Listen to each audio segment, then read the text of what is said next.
Hi everybody, I've been asked by Polly of Love Peru 1 and Bart Subrell of his own channel how to do watermarks. I use two programs, Final Cut Express and also iMovie. So first up in iMovie, I'll show you how to do it quite simply.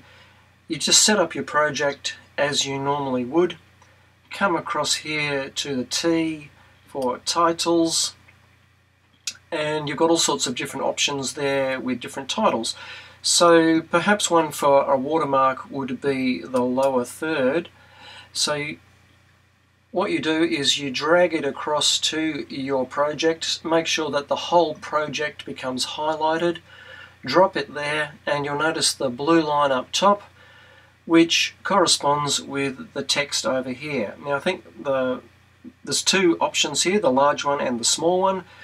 The large one's highlighted, which means it's operating there at the moment, so I'm going to delete it and we'll work in the smaller one and we'll name our watermark.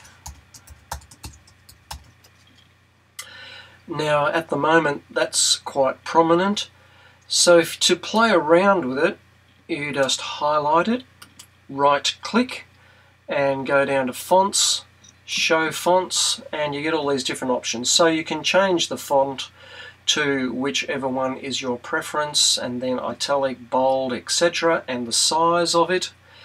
But most importantly, I believe anyway, is the color one. So we click on the color and up comes your color wheel, so you can change the color. As you can see over here, the color is changing as I do it. Green, red, blue. Now that is making it even more dominant, so the key component here is the opacity. So we can take it down to nothing, so it completely disappears, or completely prominent, so it completely overlays the background. So somewhere in between possibly is the right place to go. Let's go for somewhere around 30. And then we just get out of all of those boxes and we're left with our video there. Come back up here to the project, press play, and there's your watermark laying over the top of your video to make sure that if anybody ever wants to pinch it, they're going to also take your watermark with them. Okay, let's go to Final Cut Express.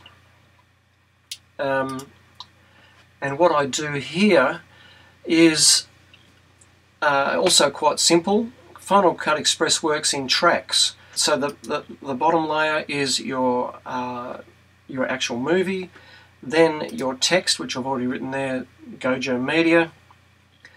And here it's very simple to change the opacity, just up and down with the line. You make it disappear if you want. Or you can have it at 100% up there. Now very kindly Tom Jackson has sent me a watermark that I could possibly use on some videos, and I'll just show you how that works. You can see that it's actually its own movie. Press play up on this screen and you can see there's a bit of movement there. So thanks very much, Tom, for sending that to me.